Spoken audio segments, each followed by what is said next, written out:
আসসালামু আলাইকুম, স্বাগত বাংলা ভিশন সংবাদে। আপনাদের সাথে আছি সাদাত শাকির। শুরুতেই জানিয়ে দেব বিআরবি কেবল সংবাদ শিরোনাম। ঢাকা উত্তরে আতিককে মেয়র ঘোষণা, আনিসুল হকের অসম্পূর্ণ কাজ শেষ করার প্রত্যয়। নবনির্বাচিত মেয়রের ভোটার উপস্থিতি কম হলেও সন্তুষ্ট সিইসি। সিটি নির্বাচন প্রত্যাখ্যান করায় ভোট দিতে যায়নি জনগণ, বলেছেন ডক্টর মোশাররফ। বড় দল না এলে ভোটার কমই হয়, মন্তব্য ওবায়দুল কাদেরের। চট্টগ্রাম মহানগরীর যানজট সহ নানা সমস্যার সমাধানে সাগর পাড় ঘেঁষে আউটার রিং রোড তৈরির কাজ শেষ পর্যায়ে। যান চলাচলের জন্য এপ্রিলে খুলে দিতে চায় সিটি। দেখছিলেন বিআরবি কেবল সংবাদ শিরোনাম, এবার বিস্তারিত। ঢাকা উত্তর সিটির প্রয়াত মেয়র আনিসুল হকের অসম্পূর্ণ কাজ শেষ করার দৃঢ় প্রত্যয় ব্যক্ত করেছেন নবনির্বাচিত মেয়র আতিকুল ইসলাম। এ সময় যানজট নিরসন সহ আধুনিক ও বাসযোগ্য ঢাকা গড়তে সবার সহযোগিতা চান তিনি। দুপুরে উত্তরায় নিজ নির্বাচনী কার্যালয়ে তিনি এসব কথা বলেন। শুক্রবার সকালে ঢাকা উত্তর সিটি উপনির্বাচনের আনুষ্ঠানিক ফলাফল ঘোষণা করেন রিটার্নিং কর্মকর্তা আবুল কাশেম। নৌকা প্রতীকে আতিকুল ইসলাম পেয়েছেন ৮,৩৯,৩০২ ভোট। নিকটতম প্রতিদ্বন্দ্বী জাতীয় পার্টির শাফিন আহমেদ লাঙ্গল মার্কায় পেয়েছেন ৫২,৪২৯ ভোট। তাৎক্ষণিক প্রতিক্রিয়ায় নবনির্বাচিত মেয়র আতিকুল ইসলাম বলেন, ১ বছর সময় পাওয়া যাবে উন্নয়নমূলক কাজের জন্য। এই কম সময়ের মধ্যে উত্তর সিটি কর্পোরেশনকে ঢেলে সাজাতে বিভিন্ন পরিকল্পনা তুলে ধরেন তিনি। আমার বিশ্বাস, আমরা যদি সবাই একসাথে কাজ করি, দল মত নির্বিশেষে সবাই মিলে একটি সুন্দর ঢাকা গড়তে পারবো। চ্যালেঞ্জ থাকবেই, কিন্তু আমি সেই চ্যালেঞ্জকে মনে করি যে সবার সহযোগিতা পেলে সেই চ্যালেঞ্জকে আমাদের মোকাবেলা করা আমাদের জন্য সহজ হয়ে যাবে। এবং আনিস ভাইয়ের অসমাপ্ত কাজকে অবশ্যই উনি তো ব্ল্যাক অ্যান্ড হোয়াইট করে রেখে গেছেন কিছু কিছু, এগুলোকে অবশ্যই আমরা সবাই মিলে কালেক্টিভ ওয়েতে ইনশাল্লাহ সমাধান করব। যানজট নিরসন, ফুটপাত দখলমুক্ত ও মশা নিধনকে অগ্রাধিকার দেওয়ার কথাও বলেন আতিকুল ইসলাম। আমরা পরিকল্পিতভাবে আমাদের কাজটা করতে হবে। এখানে বিভিন্ন সংস্থা যারা আছে তাদেরকে কালেক্টিভ ওয়েতে নিয়ে এমন একটি কাজ করতে হবে যাতে কিনা বারবার যেন জনগণ যেন দুর্ভোগ যেন না পায়। এবং মাদককে নির্মূল করতে গেলে আমি মনে করি আমাদের শিশু কিশোরকে মাঠে আনতে হবে। এই শিশু কিশোরকে মাঠে আনার জন্য কিন্তু আমাদেরকে সুন্দরভাবে পরিকল্পিতভাবে এই খেলার মাঠগুলা আমাদের ভবিষ্যৎ প্রজন্মের কাছে দিতে হবে। এদিকে ঢাকা দক্ষিণ সিটি কর্পোরেশন নির্বাচনের ফলাফল ঘোষণা করা হয়েছে। প্রায় 40% ভোট পড়েছে বলে জানিয়েছেন রিটার্নিং কর্মকর্তা রকিবউদ্দিন মণ্ডল। রিয়াদ তালুকদার, বাংলা ভিশন, ঢাকা। ঢাকা উত্তর সিটি কর্পোরেশনের মেয়র পদে উপনির্বাচন ও উত্তর ও দক্ষিণ সিটির ওয়ার্ড কাউন্সিল নির্বাচনে ভোটার উপস্থিতি নিয়ে সন্তোষ প্রকাশ করেছেন প্রধান নির্বাচন commissioner K M Nurul Huda. শুক্রবার সকালে জাতীয় ভোটার দিবস উপলক্ষে আয়োজিত র্যালি উদ্বোধন করে তিনি এই সন্তোষের কথা জানান। নির্বাচনে ভোটারের উপস্থিতি কম ছিল বলে স্বীকার করেন কে এম নুরুল হুদা। বলেন, স্বল্প মেয়াদের জন্য উপনির্বাচন হওয়া, একটি বড় রাজনৈতিক দল বিএনপির নির্বাচনে অংশ না নেয়া এবং নির্বাচনের দিন প্রচুর বৃষ্টি হওয়ায় এমন পরিস্থিতি তৈরি হয়েছিল। এসবের পরও নির্বাচনের পরিবেশ যা ছিল তা স্বাভাবিক, কমিশন সন্তুষ্ট বলে মন্তব্য করেন তিনি। নির্বাচন কমিশনের উপর আস্থা না থাকায় বিএনপি নির্বাচনে আসেনি, এমন মন্তব্যের জবাবে প্রধান নির্বাচন কমিশনার বলেন, যারা নির্বাচনে আসে না তারা এ ধরনের বক্তব্য দেয়।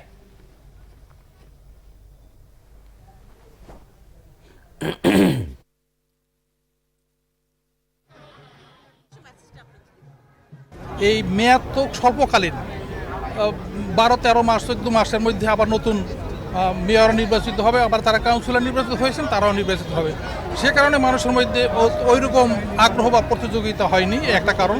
আরেকটা কারণ হইল যে বিরোধী দল, বিশেষ করে বিএনপি, তারা অংশগ্রহণ করেনি, তার কারণে ভোটারের টার্নআউট এই নির্বাচনে কম হয়েছে। আবহাওয়াজনিত কারণেও ভোটার কম হয়েছে। এদিকে বিএনপির স্থায়ী কমিটির সদস্য ডক্টর খন্দকার মোশাররফ হোসেন বলেছেন, মানুষের ভোটাধিকার হরণ করে ভোটার দিবস পালন করা তামাশা আর হাস্যকর। মৎস্যজীবী দলের 40তম প্রতিষ্ঠাবার্ষিকী উপলক্ষে শহীদ রাষ্ট্রপতি জিয়াউর রহমানের মাজারে শ্রদ্ধা নিবেদন শেষে তিনি এই কথা বলেন। ডক্টর খন্দকার মোশাররফ হোসেন বলেন, মানুষ ভোট না দেওয়ার পরও আতিকুলের 8 লাখের বেশি ভোট পাওয়া বড় প্রশ্ন। এটা সিস্টেম বলেও মত তার।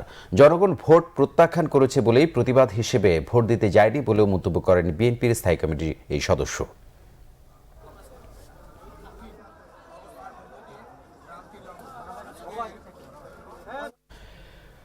অন্যদিকে আওয়ামী লীগ সাধারণ সম্পাদক ওবায়দুল কাদের বলেছেন, নির্বাচন থেকে দূরে সরে যাওয়া কোনো রাজনৈতিক দলের জন্যই শুভ নয়। সকালে দলে ধানমন্ডি কার্যালয়ে সাংবাদিকদের সাথে আলাপে তিনি কথা বলেন। ওবায়দুল কাদের বলেন, নির্বাচন শান্তিপূর্ণ হয়েছে। দাবি করেন 2001-এর সিটি নির্বাচনের চেয়ে এবারের উপনির্বাচন ভালো হয়েছে। বিএনপির কথামালার চাতুরি ছাড়া দেশবাসীকে দেওয়ার কিছু নেই। অভিযোগ করেন, ব্যর্থ দলটি এখন নালিশ নির্ভর হয়ে পড়েছে।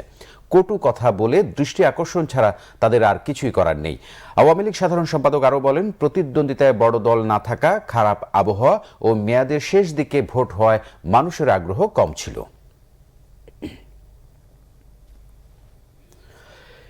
বিএনপির বড় বড় নেতাদের রাজনীতির মাঠের কাক বলেছেন তথ্যমন্ত্রী ডক্টর হাসান মাহমুদ। তিনি বলেন, ক্ষমতার উচ্ছিষ্ট বিলিয়ে বিএনপির প্রতিষ্ঠাতা জিয়াউর রহমান রাজনীতির কাকদের সমন্বয়ে দলটি গঠন করেছিলেন। দুপুরে চট্টগ্রাম জেলা শিল্পকলা একাডেমি মিলনায়তনে শিশু অধিকার বিষয়ক সেমিনার শেষে সাংবাদিকদের প্রশ্নের জবাবে তথ্যমন্ত্রী এই মন্তব্য করেন। ঢাকা উত্তর সিটি কর্পোরেশন নির্বাচন প্রসঙ্গে ডক্টর হাসান মাহমুদ বলেন, এই নির্বাচনে যে ভোটার টার্নআউট তা সন্তোষজনক। তবে 3 দিনের ছুটিতে মানুষের বাড়ি চলে যাওয়া ও দুর্যোগপূর্ণ আবহাওয়ার কারণে ভোটার উপস্থিতি কম ছিল বলে মনে করেন তিনি।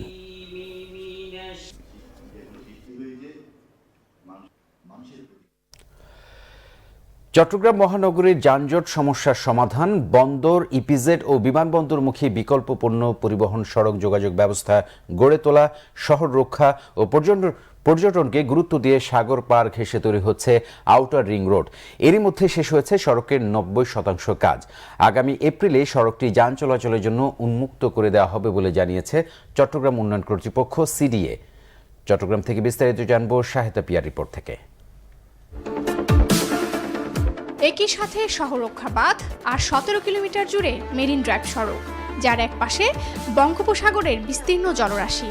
প্রাকৃতিক সৌন্দর্য আর বৈচিত্র্যে ভরপুর এই সাগর তীর ঘিরে নির্মাণ করা হচ্ছে Chattogram city outer ring road. মহানগরীর পতেঙ্গা থেকে ফৌজদারহাট পর্যন্ত এখন চলছে রাস্তা নির্মাণের মহাকর্মযজ্ঞ। রোডটি পুরোপুরি চালু হলে বন্দর, ইপিজেড ও বিমানবন্দরমুখী অন্তত 5 থেকে 6 হাজার যানবাহন প্রতিদিন চলাচল করবে এই রিং রোড দিয়ে। একই সাথে রিং রোডটি কর্ণফুলী টানেলের সঙ্গে যুক্ত থাকছে। তাই দক্ষিণ চট্টগ্রাম, টেকনাফ, বান্দরবানের লোকজন চট্টগ্রাম শহরে প্রবেশ না করে ঢাকা চট্টগ্রাম মহাসড়কে প্রবেশ করতে পারবে। ফলে বন্দরনগরী যানজট মুক্ত করতে ভূমিকা রাখবে সড়কটি।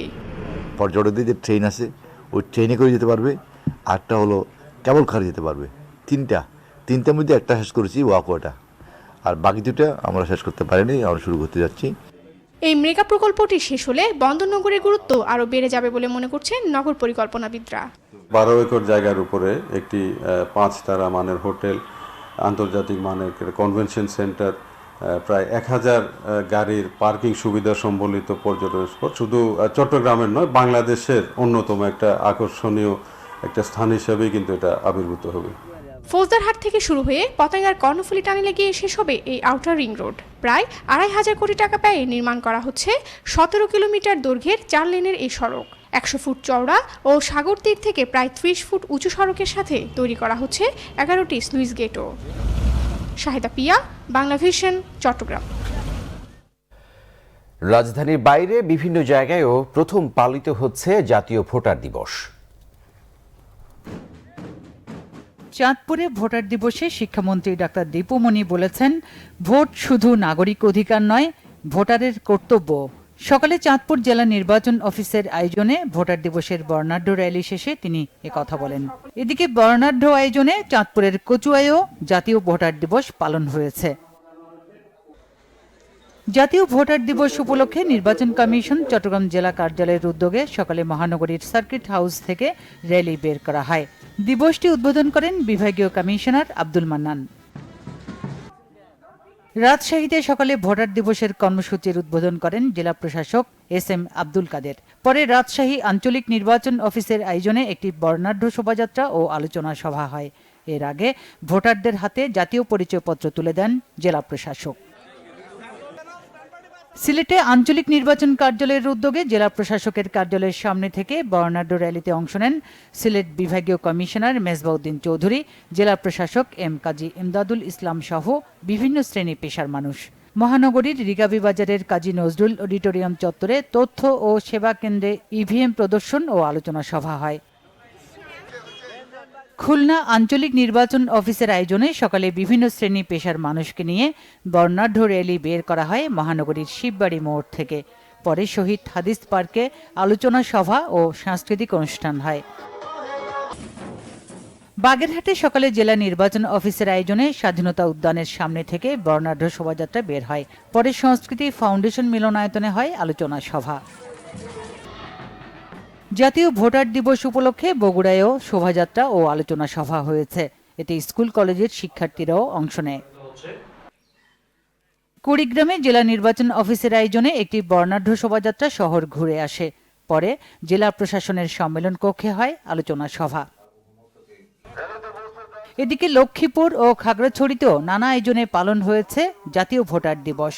খাগড়াছড়ির টাউন হল চত্বর থেকে একটি র্যালি শহর ঘুরে আসে। পরে জেলা প্রশাসকের সম্মেলন কক্ষে আলোচনা সভা হয়। আলোচনা সভা ও শোভাযাত্রার মধ্য দিয়ে পটুয়াখালীতেও পালন হলো জাতীয় ভোটার দিবস। দিবসটি উপলক্ষে মাদারীপুরে জেলা প্রশাসক সম্মেলন কক্ষে আলোচনা সভা হয়। এর আগে একটি র্যালি শহরের বিভিন্ন সড়ক ঘুরে আসে। এছাড়া জাতীয় ভোটার দিবস পালন হয়েছে মৌলভীবাজার, জয়পুরহাট, ঝিনাইদহ, ভৈরব, সাভার, মংলা সহ অন্যান্য জায়গায়ও। Bangla vision news desk. সংবাদের রিপোর্ট জানিয়ে নিচ্ছি সিবিসি টাইলস। সংবাদ বিরতির সাথে থাকুন, ফিরে এসে থাকছে।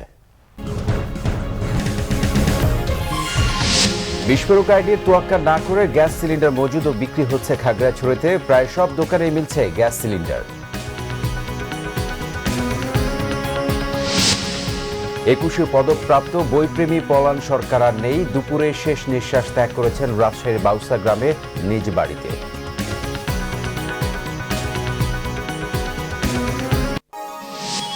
আপনারা দেখছেন বাংলা ভিশন সংবাদ।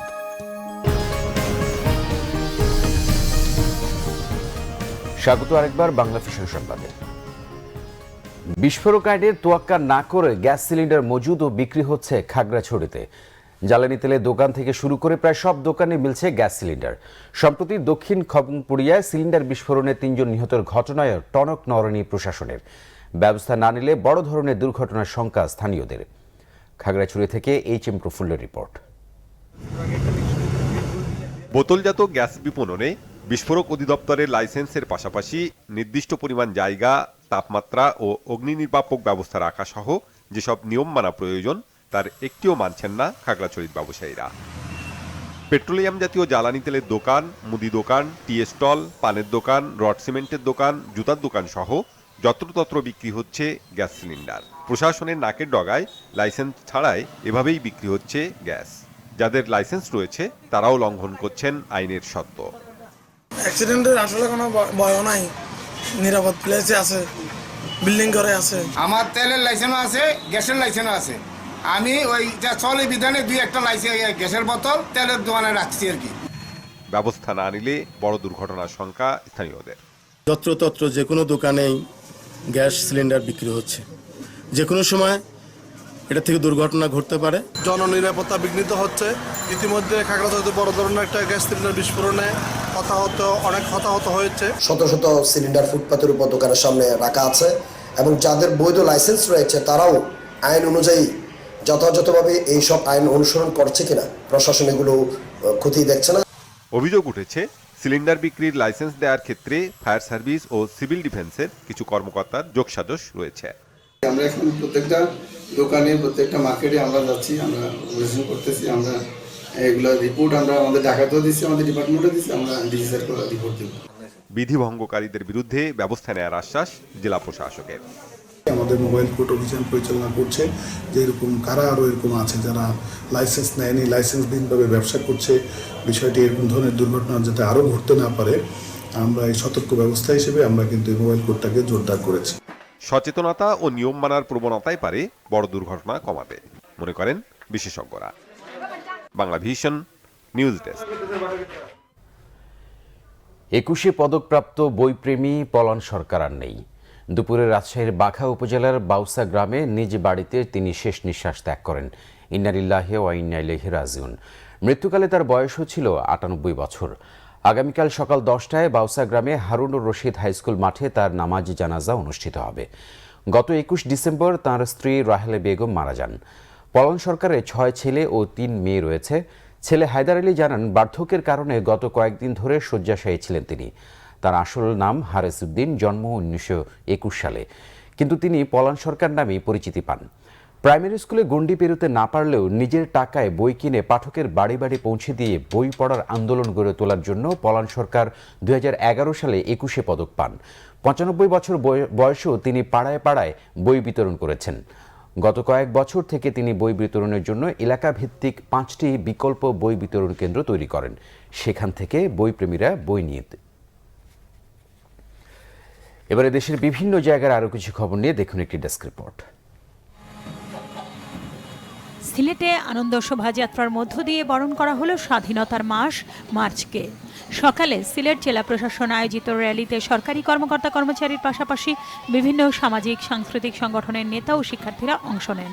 প্রতি বছর সিলেটের জেলা প্রশাসন আনন্দ শোভাযাত্রার মাধ্যমে স্বাধীনতার মাস মার্চকে বরণ করে আসছে। চট্টগ্রামে প্রথমবারের মতো পালন হয়েছে পুলিশ মেমোরিয়াল ডে। পরে আলোচনা সভা ও সম্মাননা প্রদান অনুষ্ঠানে উপস্থিত ছিলেন চট্টগ্রাম বিশ্ববিদ্যালয়ের ভিসি অধ্যাপক ডক্টর ইফতেখার উদ্দিন চৌধুরী, চট্টগ্রাম রেঞ্জের DIC Khandakar Golam Faruk, police super নূরে আলম মিনা। শহীদ পুলিশ সদস্যদের প্রতি শ্রদ্ধা জানিয়ে নারায়ণগঞ্জেও পালন হয়েছে পুলিশ মেমোরিয়াল ডে। স্মৃতিস্তম্ভে পুষ্পস্তবক অর্পণের পরে র্যালি ও আলোচনা সভা হয়। দিবসটি পালনে ঝিনাইদহে কর্তব্যরত অবস্থায় নিহত পুলিশ সদস্যদের তরণে শ্রদ্ধা জানায় জেলা পুলিশ। পরে দোয়া ও আলোচনা সভা হয়। খাগড়াছড়িতেও নানা আয়োজনে পুলিশ মেমোরিয়াল ডে পালন হয়।